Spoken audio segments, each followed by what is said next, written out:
So it was part of the plan. Curious about this. I was part of the plan, and I thought you were going to get canceled. I knew it was going to get canceled. I said it in every podcast. I knew it was going to get canceled. I didn't expect to get canceled as hard as I was canceled. They came at me harder than I expected. I thought they'll just be like one platform. Delete, or not even that, or just delete my social medias. But they didn't just delete my social medias. They came from me everywhere. Can you walk us through like how did you find out about it first? Like what was the first thing that happened? Facebook or Instagram? Did you know it was coming too? I 100% knew it was coming. So here's how cancellation works. Man, someone on Instagram made that. Wait, fucking were post, you bummed right? at all when you hear this, or you're just like, fuck it, today's the day? Bro, if I'm from the streets, think I give a fuck about an Instagram page? Think I can go pussy? But I mean, business-wise and like that. Business, bro. Rumble came in with a bag or what? I already had a bag. I had a very big bag before all that. No, the truth is this. So I knew it was coming. I absolutely not knew it was coming because of how orchestrated it was. The only thing, and I'll state this at the beginning, the only reason I'm upset by being canceled is because I've expired one of my lives. Because first you get canceled, then they make up a reason to put you in jail. And if that fails, they kill you. So now I'm down to my last 2 lives, which is also why while I'm answering this question, I'm still being careful how I'm answering it. I'm not telling you scary everything. shit. It's scary because they've given me the warning and I'm still running my mouth. Yeah. So that's scary. But here's how cancellation works. So I knew it was going to happen because there's very, very orchestrated attacks. So NGOs and charities and all these other non-profit organizations, which of course are profited by the government for whatever reason, you can go down the conspiracy theory hole, or it's not even conspiracy theory. You can go down and talk about how foreign policy works, how we install a charity in a foreign country and that charity supports a particular political opponent, and that's how we control all the world, right? So all these NGOs, which are non-government organizations, are controlled by the government. NGOs and charities start hitting me in sync. So I went to bed one night. Every single night before I go to bed, I get a report on all my media and everything. That I went to bed one night, I was not in any news articles. I went to sleep at maybe midnight Bucharest time. I woke up at 10 a.m. and I was in about 150 news publications saying I'm a misogynist with basically the same article rewritten, the same words, slightly different order, slightly different picture, the same day. Bang, misogynist. 150 articles from Australia to Norway to America to England, everywhere. Same day. Then they hit me with the LGBTQ thing. At like 25 or 30 of the largest LGBTQ. What was that? What was that for? Saying I'm dangerous to women and I'm dangerous and that I'm intolerant in general, so I must be intolerant of them, even though I never said anything homophobic on a podcast. Well, you said you wouldn't give CPR to a male. I would never give CPR to my friend that's gay. It's a joke, bro. Yeah, it's a fucking joke. Well, that's a thing. That's what I mean. Yeah. Was a lot of the shit you said just a joke? No, but you can. Because that's how I took it. Anyone who can't tell when I'm genuinely making a joke and really is going to sit there and believe that I'm going to let my friend die. Well, then they're just a low IQ. Have you said that before? That some of the shit you said was kind of trolling? I don't have to. Like we're sitting here laughing. Well, I mean, I feel like I know when you're trolling. Like, but we're also in the game. And I think it's. I guess, yeah. One thing. But so hold on, I gotta address this real quick. Hold on, I got something. No, hold on, bro. I got something. Damn. Did you ever did you ever at one point underestimate how powerful your influence was? Okay. Where you're like Jesus, because there was a point where how could you not? Me and my friends used to be like, yo, you can fucking have multiple girls, and you might not have said that directly, but you had that kind of effect. That's his fucking question. That's a good question, no? It is a good question, but why are you overcoming me? Because I'm just saying the reason why I'm gonna play the devil's advocate here. Why people they're the same thing they're talking about with the influence, right? We know it's a joke. Yeah. But the people that they're saying who don't know it is a joke, and why they're trying to protect them are the younger kids who can't decipher. Correct. And I'm a professional, and as a professional, I accept the reality of scenarios. I don't get emotional about them, even if they happen to me. So there is some, I'll sit and say, yes, there is some valid argument for the cancellation, and I'll accept it. It's none of the reasons they've told me I was canceled. But the reason I don't think those valid arguments, the reason I don't respect those valid arguments is because of how orchestrated it was when they actually attacked me. If they were to sit there and say, Andrew is a person who's lived a very unique life, and he's had a very difficult experience, and he understands the nuances of certain situations, and perhaps young male impressionable minds don't completely understand the delicacies of what he's saying, and it's going to teach young men to be less empathetic and perhaps adopt attitudes which are not inclusive. I'd get that and say, you know what? Yes, I'll have to sit here. I can't sit here and lie and say that a 14-year-old won't misunderstand my content. Sure. My rebuttal is that a 14-year-old will misunderstand anybody's content.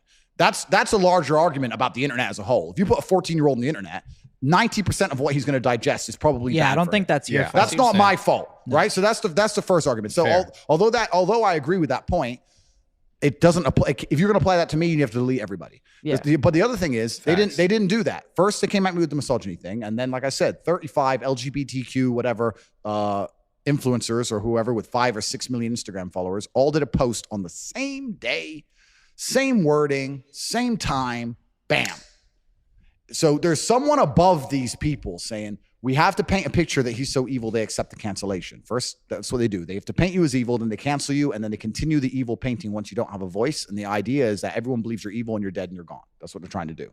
But the orchestrated, the way it happened, like all the media at once, all the LGBTQ at once, then all the teachers' unions piped in. Teacher union in Norway, teachers' union in Sweden, teachers' union in Australia, teachers' union in America, all these teachers' unions saying that our boys no longer listen to us in school because the boys are asking the teacher what color their Bugatti is. And then it's Andrew Tate's fault. So then all the teachers' unions in sync, same day, bang. And I was sitting saying to my team, look. This is all the same day or different days? Yeah, so no, yeah. They first it was some misogyny stuff, and then they hit me with the LGBT stuff. Day by day. Day by day, some new orchestrated angle. Yeah. And it was very orchestrated. So I said to my team, cancellation is next. We're about to get canceled. And it took about 2 weeks later, they eventually deleted me. That's what I'm trying to get at though. Why do you think you became so powerful though? In terms of like this, what really got you to that? Well, I can tell you why they're scared of me, which kind of answers the question. Is it because you were willing to say what people were thinking, but they didn't want to say, or? Yeah, well, I'm not magical, right? I didn't put a spell on the world. I've been saying things that people have, to a degree, semi-agreed with or been thinking for a very long time and couldn't say. Yeah. And I came along and said, water is wet, and became the most famous man on the planet. By saying things that a lot of men go, yeah, well, yeah, well, yeah, well, yeah. I'm not saying everybody agrees with everything I say, of course. But if they didn't agree with anything I said, then I wouldn't have got anywhere, right? Right. So that's part of it. The reason I think they saw me as such a threat is because of the influence I had over the number one demographic they want to keep control over, which is the military-age males, the young males. That's the number one most scary demographic for a government. For sure. Because they're the people who cause revolutions. They're the people who are going to go out and die for your army or be the backbone of your slave force. So when you have a whole bunch of young males who sit there and go, we don't want to listen to the government anymore, Tate said they're all full of shit, then they're going to sit there and go, well, this guy has to go. He's not good for society as a whole. It's the young men they're afraid of. Yeah. Because they're the rebellious ones. I want to hear how it like happened though. Like what was the first thing that got deleted? Meta got me first. So they made the first move. Yeah, it was all the orchestrated attacks. I only found out I was deleted from Facebook and Instagram from the media. So after they deleted me, I don't know if it was instantly. It seemed pretty instant. Maybe it was in the first same 15 minutes because I was on Instagram. It was fine. Put my phone down, whatever. And then I started getting sent articles. Meta bans Andrew Tate. So they did a press release to the media and told them that I'm banned. Does it bother you that no one comes to your aid? Or were you expecting anybody to be like, have your back? Well, that's a different question because actually the banning taught me a bunch about who's actually true to themselves and who's true about free speech and who's a clout chasing piece of shit. Did anybody stand out and come to your aid or like be like, yeah, I was surprised by people on both sides. Like I had people whose names I won't say who called me on the day and was like, this is some bullshit, Tate. This is garbage, da-da-da. Patrick Bet-David was a G, solid. He goes, where are you? I said, I'm in Spain. I'm working. He's like, I'm there tomorrow. Boom. Like he was a G. Like we had a whole bunch of people like that. And then also you had the cucks and the cowards. Yeah. Like Logan and his boyfriend who were cool with me until I got canceled. And then instantly because they're afraid of being canceled. When Completely did a 180. Yeah, how were they cool with you? When you say they're cool with you, what? We were going back and forth. We had a little bit going back and forth. We followed each other on Instagram. I promised to buy Logan a Bugatti on my show. He was saying we got out of that. Yeah, we got out of that. Yeah, we were going back and forth, and it was all kind of cool. There was no animosity between us. But the second were they inviting you places? Like, what was the deal? Yeah, that's how you know that they were cool with you because they're telling you what? Because they were doing episodes on me. What's their thing where they talk about the internet? They have a show where they talk about the internet. No, there's another one, like a vlog one. The Night Shift? I don't know. They had some show. I don't watch these things, right? I just get sent them. So they were talking about us and it was in a semi-positive way and we were replying, we were going back and forth. So I knew there was no animosity. There was no insults. It was pretty cool back and forth. But the second I got canceled, they came out, he's dangerous, his rhetoric is dangerous, and just completely cucked out for the establishment. And I know, and the reason I think that is because as an intelligent individual, as a professional, when I sit there and understand that someone above these media organizations have given them a directive that they have to enforce upon the populace, what they're also going to do is sit there and go, okay, who does Andrew speak to? Who's his audience? 16 to 25-year-old males. Who's our talking point to that audience? Logan Paul.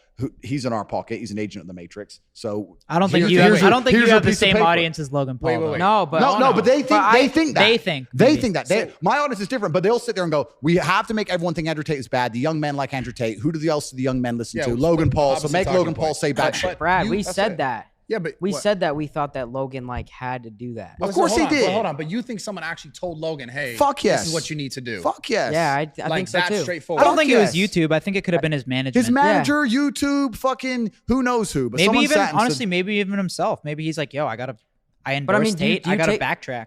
Do you take that shit personal, or you're just like? I fuck don't it? take it personally because I don't know the guy personally. I don't take it personally, but I do have a dislike just as on a personal level in general Switch for up. cowardice, hypocrisy, Switching the up. switching up on people. That's just not how I roll with my team. If I was cool with you guys and you all got canceled, there wouldn't be a fucking split second where I'd go, well, you know, they've just been canceled and I might get canceled. Just you're a bitch. Just who cares? You're my boy. Like, and even if you're not my boys, if I like somebody, I like somebody. If I don't, I don't. The way he 180'd, and it was a true 180 because you don't go from semi-cool with someone to sitting there saying his rhetoric is hateful. yeah. He's like sitting there. We're I'm like, wondering bro, why- who gave you this directive? And Why did they even have to say anything? someone's- That's what me and Brad were Yeah, we're saying is talking why about why that. didn't they Because they just affiliated, right? At why one didn't they point. just stay quiet? Because But I think the Matrix, guys, I'm telling you why. Let's all be professionals here. Let's be smart. The Matrix has decided to character assassinate me. They have gotten all of their media establishments, all of their bullets. They fired every fucking bullet at me. Do you think they're not going to sit there and go, what other bullets do we have in the chamber? Who's his primary audience? These guys. Which cuck do we have who obeys every word we say, who also is somehow listened to by some of his guys? Logan. Go to a podcast. Andrew's bad. Whether it was YouTube, whether it was his manager, whether it was his boyfriend, fuck knows who. Someone sat there and said, do this. And they sat there for 2 hours saying, Andrew's so evil. You like a bunch of pussies because they were told to. Yeah. I was That's what you're told we talked to, about it bro. on our shit. You I don't was think he I was just- very surprised. You don't that think he they- just wanted to just do it for fucking views? Nah, definitely not for views. No way. No. There's not for views. No, He didn't 'cause he want to took- mention my name at all. He took doesn't some- like saying my Yeah. name because everyone just writes underneath it, took Paul G, backlash. you're a bitch. To be fair, the worst part was just the fact that he had his own thing that he went through, and then say like this person doesn't deserve Hypocrite. a second chance. That's the worst part. Yeah, but so he did it, and there's also a massive fear of him being canceled. Also, like he got canceled and cried his eyes out on TV. To him, that was the most traumatic experience of his life. Yep. And when someone comes there and says Tate's just been canceled, they might cancel you. You better fucking do this, Mr. Logan. Sure. He sits there and sells a soul. And what's interesting is this: PTSD. Yeah, PTSD. I'm not expecting him to. I can't believe they canceled me. Like that was a hard time for him. He ain't had a hard life That like probably me. was fucked. He ain't had a hard life like me. But the truth is this: I'm not expecting him to agree with everything I said. Jake said, "Look, I don't fuck with everything Tate says, but free speech is free speech." Yep. If you're a full grown man and you don't advocate for free speech, there's something wrong with you because then you don't understand history very well. And you understand that the first step of tyranny is to shut up free speech. You have to get one side of the story only and destroy all opposing viewpoints, and tyranny is next. So I don't give a fuck if he agrees with what I say or not. I don't care if he even likes me. For him to sit there and say, I think free speech is bad, just makes him look like a dumbass. And if you look at the comments on his video, look Yeah, at the I saw comments on his that. video. Everyone ripped him to There's a pieces. lot of backlash. Yeah, because everyone knows he's full of shit. Yeah. So so A that's what I'm lot of saying. backlash. It taught me a lot. It also there's some other people, I won't say their names because I don't want to make more beef. But there were some other people I was talking to who were cool, super famous, and I was going to do their show, and they totally wanted me on the show. And then I got canceled, and they instantly shit themselves.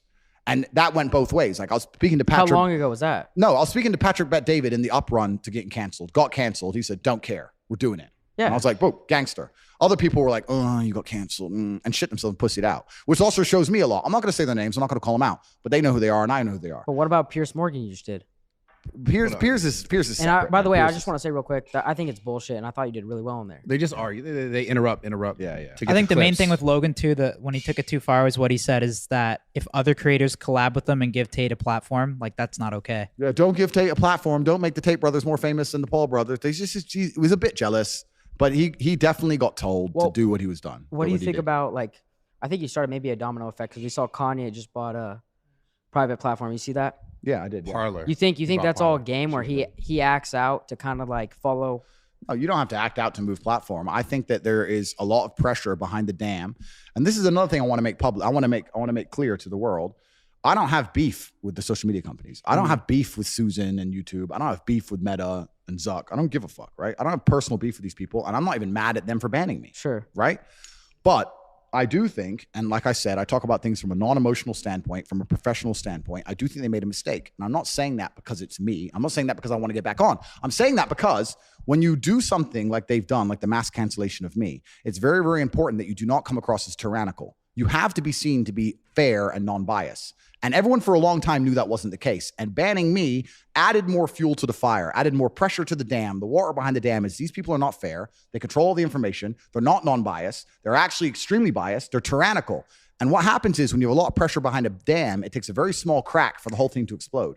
The crack that was missing is someone to be canceled and become more successful than they were pre-cancellation. As soon as that happens, nobody's afraid anymore because nobody wants to deal with their bullshit anyway.